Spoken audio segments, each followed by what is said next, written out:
ಭಾರತದಲ್ಲಿ ಅಂತಾರಾಷ್ಟ್ರೀಯ ವಿಮಾನ ನಿಲ್ದಾಣ ಉದ್ಘಾಟನೆಗೆ ಮಾಡಲಾಗ್ತಾ ಇರುವಂತ ಖರ್ಚನ್ನ ನೋಡ್ತಾ ಇದ್ರೆ ಹಣ ಹೇಗೆ ಬರ್ಬಾದ್ ಆಗ್ತಾ ಇದೆ ಅನ್ನೋದು ಗೊತ್ತಾಗುತ್ತೆ. ಒಂದು ಪರೀಕ್ಷೆಯನ್ನ ಸರಿಯಾಗಿ ನಡೆಸದೇ ಇರುವಂತಹ ದೇಶದಲ್ಲಿ, ನಿವ್ವಳ FDI ಕುಸಿತಾ ಇರುವಂತಹ ದೇಶದಲ್ಲಿ ಅಂತಾರಾಷ್ಟ್ರೀಯ ವಿಮಾನ ನಿಲ್ದಾಣದ ಉದ್ಘಾಟನೆಗೆ ಕೋಟ್ಯಾಂತರ ಹಣವನ್ನು ಖರ್ಚು ಮಾಡಲಾಗ್ತಾ ಇದೆ. ಅಷ್ಟಕ್ಕೂ ಭಾರತದ ಯಾವುದೇ ಅಂತಾರಾಷ್ಟ್ರೀಯ ವಿಮಾನ ನಿಲ್ದಾಣಗಳು ವಿಶ್ವದ ಟಾಪ್ 25ರಲ್ಲಿ ಸ್ಥಾನವನ್ನು ಪಡೆದಿಲ್ಲದೆ ಇರುವಾಗ ಉದ್ಘಾಟನೆಗೆ ಇಷ್ಟು ದೊಡ್ಡ ವೆಚ್ಚವನ್ನು ದಂಗುಬಡಿಸುತ್ತೆ. ಆಂಧ್ರ ಪ್ರದೇಶದ ಭೋಗಾಪುರಂ ಅಂತಾರಾಷ್ಟ್ರೀಯ ವಿಮಾನ ನಿಲ್ದಾಣವನ್ನು ಆಗಸ್ಟ್ 1ರಂದು ಮೋದಿಜಿಯವರು ಉದ್ಘಾಟಿಸಿದರು. ಉದ್ಘಾಟನೆಗೆ ಎಷ್ಟು ಹಣವನ್ನು ಖರ್ಚು ಮಾಡಲಾಗಿದೆ ಅಂತ ಗೊತ್ತಿಲ್ಲ.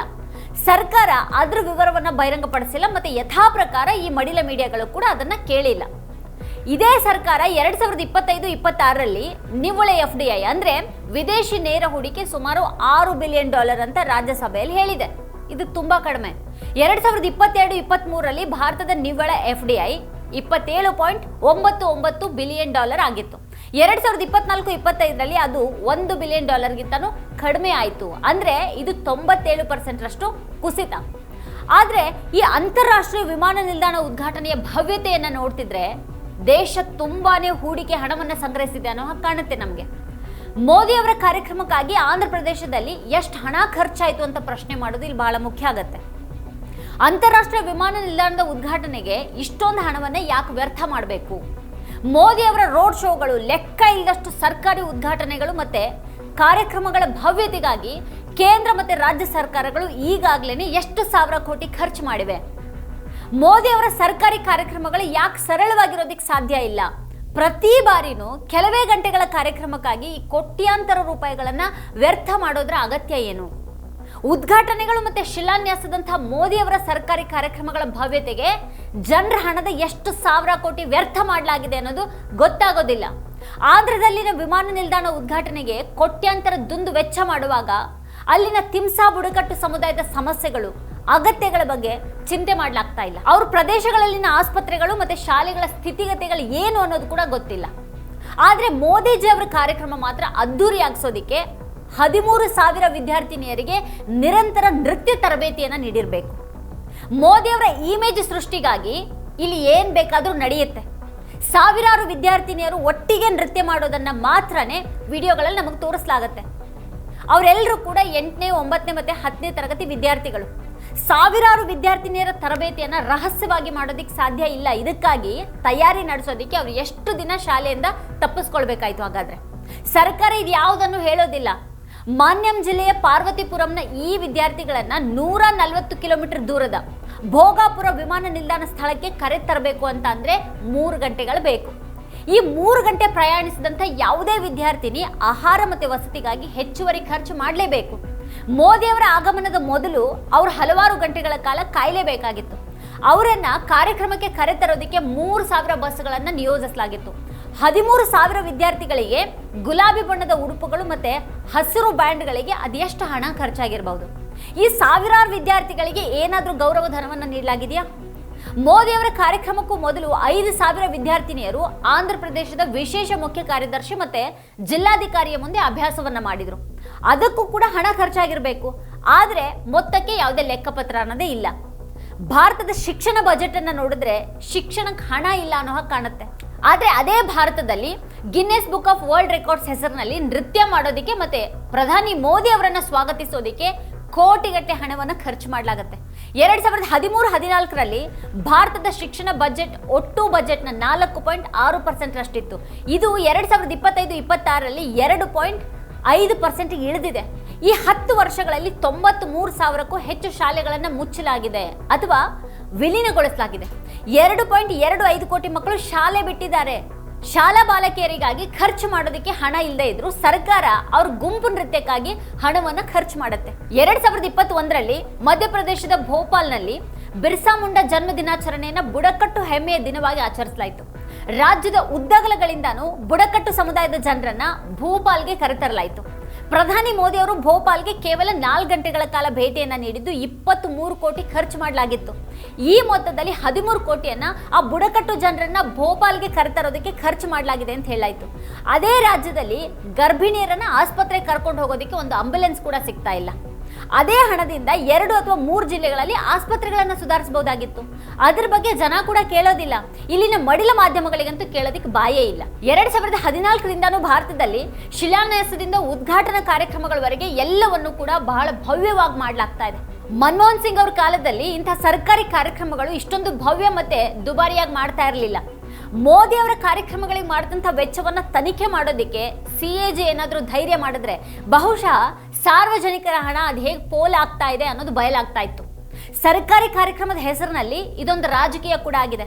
ಆಂಧ್ರದ ಆ ಕಾರ್ಯಕ್ರಮದಲ್ಲಿ ಮೋದಿ ಮತ್ತೆ ಮುಖ್ಯಮಂತ್ರಿ ನಾಯ್ಡು ಸವಾರಿ ಮಾಡ್ತಾ ಇರುವಂತಹ ವ್ಯಾನ್ ಮುಂಭಾಗದಲ್ಲಿ ಬಿಜೆಪಿ, TDP ಮತ್ತೆ ಪವನ್ ಕಲ್ಯಾಣ್ ಅವರ ಜನಸೇನಾ ಪಕ್ಷದ ಚಿಹ್ನೆಗಳಿದ್ವು.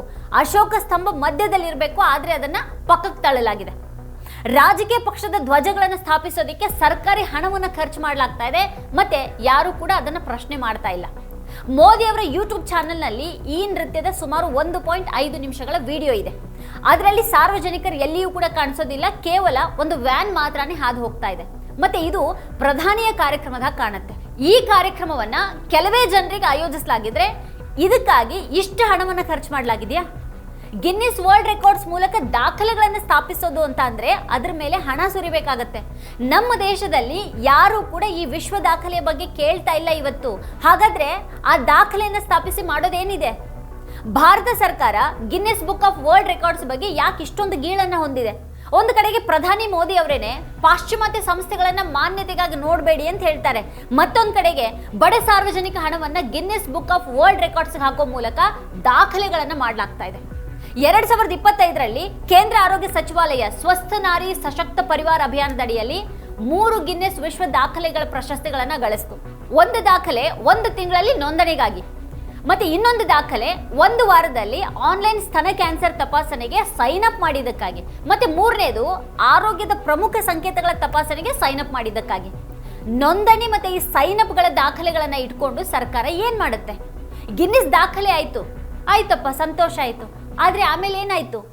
ನೋಂದಣಿ ಮಾಡಿಸೋದೇನೆ ಸಾಧನೆ ಆಗ್ಬಾರ್ದಲ್ಲ?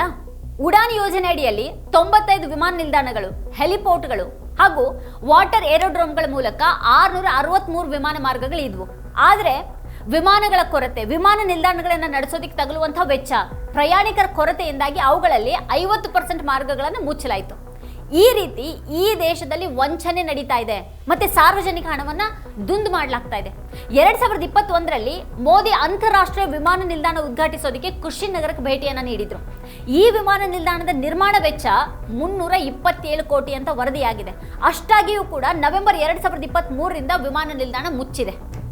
ಚುನಾವಣೆಗೆ ಮೊದಲು ಜನರಿಗೆ ವಿಮಾನ ನಿಲ್ದಾಣವನ್ನ ತೋರಿಸೋದು, ಚುನಾವಣೆಯ ನಂತರ ಆ ವಿಮಾನ ನಿಲ್ದಾಣವನ್ನ ಮುಚ್ಚಿಬಿಡೋದು. ಮುಚ್ಚಿದ ನಂತರ ಕೂಡ ಅದರ ನಿರ್ವಹಣೆಗೆ ಕೋಟ್ಯಾಂತರ ಹಣವನ್ನು ಖರ್ಚು ಮಾಡಲಾಗ್ತಾ ಇದೆ. ಪರೀಕ್ಷಾ ವ್ಯವಸ್ಥೆನೇ ಸರಿ ಇಲ್ಲದೆ ಇರುವಾಗ, ಯುವಕರು ಉತ್ತಮ ಶಿಕ್ಷಣ ಮತ್ತು ವಿಶ್ವಾಸಾರ್ಹತೆ ಪರೀಕ್ಷೆಗಳಿಗೆ ಒತ್ತಾಯ ಮಾಡ್ತಾ ಇರುವಾಗ, ಅದಕ್ಕಾಗಿ ಪ್ರತಿಭಟನೆಗಳನ್ನ ನಡೆಸ್ತಾ ಇರುವಾಗ ಮೋದಿ ಸರ್ಕಾರ ಪರೀಕ್ಷಾ ಪೇ ಚರ್ಚಾ ನೋಂದಣಿಗಾಗಿ ಗಿನ್ನೆಸ್ ವಿಶ್ವ ದಾಖಲೆಯನ್ನು ಸ್ಥಾಪಿಸುತ್ತೆ. ಇದು ಹಾಸ್ಯಾಸ್ಪದ ಅನ್ನೋದಕ್ಕಿಂತ ಹೆಚ್ಚಾಗಿ ದುಃಖದ ವಿಷಯ ಇದು. ಅಷ್ಟಕ್ಕೂ ಈ ದಾಖಲೆಗಾಗಿ ಎಷ್ಟು ಹಣವನ್ನು ಖರ್ಚು ಮಾಡಲಾಯಿತು? ಆ ಹಣವನ್ನ ವಿದೇಶದಲ್ಲಿ ಕಲಿತಾ ಇರುವಂತಹ ವಿದ್ಯಾರ್ಥಿಗಳಿಗಾಗಿ ಬಳಸಬಹುದಾಗಿತ್ತಲ್ಲ. ಗಿನ್ನಿಸ್ ವಿಶ್ವ ದಾಖಲೆ ಪುಸ್ತಕದೊಂದಿಗೆ ನಾವು ಏನ್ ಮಾಡಬೇಕಾಗಿದೆ? ಲಾಭ ಗಳಿಸ್ತಾ ಇದೀವೋ ಅಥವಾ ಹಣವನ್ನ ವ್ಯರ್ಥ ಮಾಡ್ತಾ ಇದೀವೋ? ಪಶ್ಚಿಮ ಬಂಗಾಳದಲ್ಲಿ 27 ಲಕ್ಷ ಜನರ ಮತದಾನದ ಹಕ್ಕನ್ನು ಕಸಿದುಕೊಳ್ಳಲಾಗಿದೆ ಅಂತ ಜಗತ್ತಿಗೆ ಗೊತ್ತಾದ್ರೆ ಆ ದಾಖಲೆಯ ಬಗ್ಗೆ ಸರ್ಕಾರ ಹೆಮ್ಮೆ ಪಡುತ್ತಾ? ಬಿಹಾರದಲ್ಲಿ 65 ಲಕ್ಷ ಮತದಾರರನ್ನ ಅಳಿಸಿರೋದು ಕೂಡ ದಾಖಲೆನಾಗಾದ್ರೆ ಅವುಗಳು ಕೂಡ ಗಿನ್ನಿಸ್ ದಾಖಲೆಗೆ ಸೇರುತ್ತಾ? 2023ರಲ್ಲಿ ಅಸ್ಸಾಂನಲ್ಲಿ ಬಿಹು ನೃತ್ಯಕ್ಕಾಗಿ ವಿಶ್ವ ದಾಖಲೆಯನ್ನು ಸ್ಥಾಪಿಸಲಾಯಿತು. 11,300 ಜನರು ಬಿಹು ನೃತ್ಯವನ್ನು ಪ್ರದರ್ಶಿಸಿದ್ರು. ವರದಿಗಳ ಪ್ರಕಾರ ಆ ಕಾರ್ಯಕ್ರಮಕ್ಕೆ 100 ಕೋಟಿ ವೆಚ್ಚ ಆಗಿತ್ತು. ತಯಾರಿಗೆ 1 ತಿಂಗಳು ಬೇಕಾಯಿತು. ಭಾಗವಹಿಸಿದಂಥ ಪ್ರತಿಯೊಬ್ಬರಿಗೂ 25,000 ನೀಡಲಾಯಿತು. ದಾಖಲೆಯನ್ನು ರಚನೆ ಮಾಡೋದಕ್ಕೆ ಗಿನ್ನೆಸ್ ಬುಕ್ ಆಫ್ ವರ್ಲ್ಡ್ ರೆಕಾರ್ಡ್ಸ್ಗೆ ಸರ್ಕಾರ 1.6 ಕೋಟಿ ನೀಡಿದೆ ಅನ್ನೋದು RTI ಮೂಲಕ ಗೊತ್ತಾಗಿದೆ. ಫೆಬ್ರವರಿ 2025ರಲ್ಲಿ ಅಸ್ಸಾಂನಲ್ಲಿ 8,888 ಚಹಾ ತೋಟದ ಕೆಲಸಗಾರರು ಝೂಮರ್ ನೃತ್ಯವನ್ನು ಪ್ರದರ್ಶಿಸಿದರು. ಆ ಚಹಾ ತೋಟದ ಕೆಲಸಗಾರರ ದುಸ್ಥಿತಿಯ ಬಗ್ಗೆ ಯಾವುದೇ ವರದಿಗಳಿಲ್ಲ. ಆದರೆ ಅವರ ಭವ್ಯ ನೃತ್ಯ ಪ್ರದರ್ಶನದ ಬಗ್ಗೆ ದೊಡ್ಡದಾಗಿ ಹೇಳಲಾಯಿತು. ಝೂಮರ್ ನೃತ್ಯದ ಕಾರ್ಯಕ್ರಮದ ತರಬೇತಿಗೆ ಸುಮಾರು 1.5 ತಿಂಗಳು ಹಿಡಿದಿತ್ತು ಅಂತ ಹೇಳಲಾಗಿದೆ. ಈಗ ಆಂಧ್ರ ಪ್ರದೇಶದ ಕಾರ್ಯಕ್ರಮದ ತಯಾರಿಗೂ ಕೂಡ ಎಷ್ಟು ಸಮಯ ಹಿಡಿದಿರಬಹುದು ಅನ್ನೋದನ್ನ ಊಹೆ ಮಾಡಬಹುದು. ಅಸ್ಸಾಂ ಕಾರ್ಯಕ್ರಮದ ಸಂದರ್ಭದಲ್ಲಿ ದೊಡ್ಡ ಹೂಡಿಕೆ ಬರುತ್ತೆ ಅಂತೆಲ್ಲ ಹೇಳಲಾಯಿತು. ಅಸ್ಸಾಂ ಹಾಗಿರ್ಲಿ, ಭಾರತದಲ್ಲಿನೇ ವಿದೇಶಿ ಹೂಡಿಕೆ ಕುಸಿದಿದೆ. ಈಗ ವಿದೇಶಿ ಹೂಡಿಕೆದಾರರು ಭಾರತೀಯ ಶೇರ್ ಮಾರುಕಟ್ಟೆಯಿಂದ ತಮ್ಮ ಹಣವನ್ನು ವಾಪಸ್ ತೆಗೆದುಕೊಳ್ತಾ ಇದ್ದಾರೆ. ವಿದೇಶಿ ಹೂಡಿಕೆ ಸಾಂಸ್ಕೃತಿಕ ಕಾರ್ಯಕ್ರಮಗಳ ಆಧಾರದಲ್ಲಿ ಬರುತ್ತಾ ಅಥವಾ ಉತ್ಪಾದನೆಯ ಯಶಸ್ಸಿಗಾಗಿ ಬರುತ್ತಾ? ಈ ರೀತಿ ಪ್ರಶ್ನೆ ಮಾಡಿದ್ರೆ ಸಾಂಪ್ರದಾಯಿಕ ವಿರೋಧಿ ಅಥವಾ ನಂಬಿಕೆ ವಿರೋಧಿ ಅಂತ ಹಣೆಪಟ್ಟಿಯನ್ನು ಕಟ್ಟಲಾಗತ್ತೆ. ಆದರೆ ಸರ್ಕಾರ ಈ ನೆಪದಲ್ಲಿ ಜನರ ಹಣವನ್ನು ಹಾಳು ಮಾಡಿದಾಗ ಅದ್ರ ಬಗ್ಗೆ ನಮಗೆ ಗೊತ್ತೇ ಆಗೋದಿಲ್ಲ. ಮೋದಿ ಅವರ ಕಾರ್ಯಕ್ರಮಗಳಿಗೆ ಎಷ್ಟು ಹಣ ಖರ್ಚು ಮಾಡಲಾಗತ್ತೆ, ಅದನ್ನು ಹೇಗೆ ಮಾಡಲಾಗತ್ತೆ ಅನ್ನುವಂಥ ಯಾವ ವಿಷಯವೂ ಕೂಡ ನಮಗೆ ಗೊತ್ತಾಗೋದಿಲ್ಲ. ಅಲ್ಲಿ ಖರ್ಚಿಗೆ ಯಾವುದೇ ಮಿತಿ ಅನ್ನೋದೇ ಇರೋದಿಲ್ಲ. ಪ್ರಧಾನಮಂತ್ರಿಗಳ ಅಧಿಕೃತ ಕಾರ್ಯಕ್ರಮಗಳಲ್ಲಿ ಸರ್ಕಾರಿ ಯೋಜನೆಗಳ ಫಲಾನುಭವಿಗಳಿಂದ ಕುರ್ಚಿಗಳು ತುಂಬ ಹಾಗೆ ನೋಡ್ಕೊಳ್ಳಲಾಗುತ್ತೆ. ಚಪ್ಪಾಳೆ ತಟ್ಟವರು ಕೂಡ ಅವರೇ ಆಗಿರ್ತಾರೆ. ಈ ದೇಶದ ಆರ್ಥಿಕ ಪರಿಸ್ಥಿತಿ ಬಹಳ ಕೆಟ್ಟದಾಗಿದೆ. ಆದರೆ ಸರ್ಕಾರಿ ಕಾರ್ಯಕ್ರಮಗಳು ಮಾತ್ರ ತುಂಬಾನೇ ಭವ್ಯವಾಗಿ ನಡೀತಾ ಇವೆ. ಆದರೆ ಜನರ ನಿಜ ಜೀವನದಲ್ಲಿ ಏನು ಕೂಡ ಬದಲಾಗೋದಿಲ್ಲ. G20 ಅಂತ ಭವ್ಯ ಕಾರ್ಯಕ್ರಮಗಳಿಗೆ ದೊಡ್ಡ ಪ್ರಮಾಣದ ಸರ್ಕಾರಿ ಹಣ ಮತ್ತೆ ಸಂಪನ್ಮೂಲಗಳನ್ನು ಖರ್ಚು ಮಾಡಲಾಗುತ್ತೆ.